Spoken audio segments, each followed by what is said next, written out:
Welcome to Feral Folktales with me, Papa G. These bonus episodes are where I share the shorter tales, the ones that sit between the full stories on the Feral Folklorist. And if you're new to me, don't miss the main podcast. That's where the 30-minute hauntings and deeper folklore take shape. Today's folktale is The Monkey King Tricks the Demon.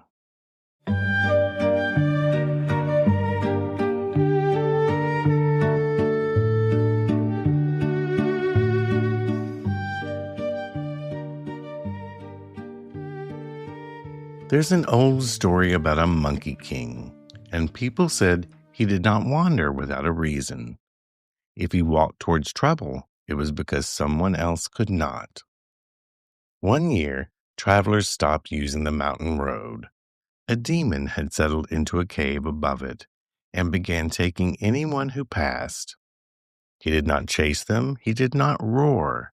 He waited. Hunger made him patient, and patience made him dangerous. Villagers tried to send for help, but soldiers could not reach the cave, and no one who went alone ever came back. The Monkey King heard this and went to see for himself. When he reached the mountain, he did not rush in. He watched the road first. He saw tattered clothing near the stones and old fire marks by the cave mouth. He saw how quiet the place had become, and that told him enough. Instead of showing his strength, he hid his size. He made himself small and thin, like a tired traveler, and walked straight up the road in full view.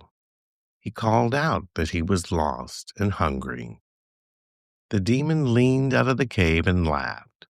He said the road belonged to him now and always would. The Monkey King bowed and said he was hardly worth the trouble. He said he was skin and bones and would taste better after a few meals. The demon liked that idea. He dragged the Monkey King inside and set him beside the fire. He pushed food toward him and told him to eat. The Monkey King talked instead. He talked about how small he was and how much better he would be later. But the demon grew impatient. He said he would keep the Monkey King until supper. He grabbed a heavy clay jar used for grain, shoved the Monkey King inside, and sealed it tight. The demon believed jars held what you put in them. Inside the jar, the Monkey King made himself smaller than a breath. He slipped out without moving the lid and sat quietly behind the demon. He listened to the demon's steps on the stone, and he waited until the sound moved further away into the cave. Then he waited again, because he knew what a creature like that always does. A demon who thinks he has something caught cannot help himself. He has to go back and look. When the steps started coming back, the Monkey King moved quickly and quietly. He slipped into the jar again and sat the way he had been sitting before, like he had never left. When the demon returned and opened the jar, the Monkey King was inside, sitting and smiling. The demon froze. He sealed the jar tighter and shoved it deeper into the cave.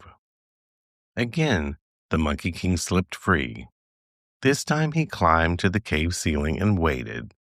He stayed until the demon walked away. Then he listened for the turn of the steps. When the demon started back, the Monkey King dropped down, made noise beside the demon, and startled it. He turned and saw the Monkey King. But when he turned back, the Monkey King dropped down and slipped back into the jar, calm as ever. When the demon looked and found the jar full once again, he was confused. His confidence broke. He shook it. He turned it upside down. Nothing changed. He decided the Monkey King was not food. He decided the Monkey King was trouble. So the demon carried the jar outside and buried it under stones, thinking the mountain itself would hold what he could not. That night, the Monkey King stood on the rocks above the cave and laughed. The demon ran out and saw him there, whole and free. And that was when the demon understood what had happened. The demon had been tricked in his own cave. And once a thing like that happens, no one is afraid of you anymore. The road was no longer his, and before dawn the demon fled the mountain and never returned. People say the road stayed open after that. Travelers passed safely, and the cave stayed empty. And people tell the story to remind each other of something simple. If you invite something clever inside because you think you could control it, you may end up being the one who has to leave.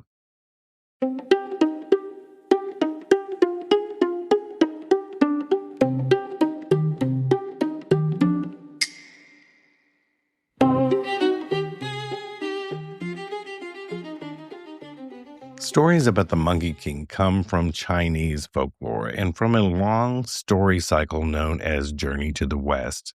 Those tales were told and retold for centuries, often out loud, and they were meant to entertain while explaining how the world really works when power and pride get mixed up and in your way. The Monkey King is strong, but that is not why he wins. He succeeds because he understands rules better than his enemies do. Demons in these stories rely on fear and appetite and containment. They believe places like caves or things like jars and walls and even hunger make them powerful. The Monkey King breaks that belief by refusing to behave the way they expect him to. So that is why these stories last. They're not about defeating evil with force. They are about watching carefully, not being rushed, and knowing when someone's power depends entirely on you believing in it. And once fear is gone, the demon has nothing left to stand on. I'm Papa G, and this is Feral Folktales.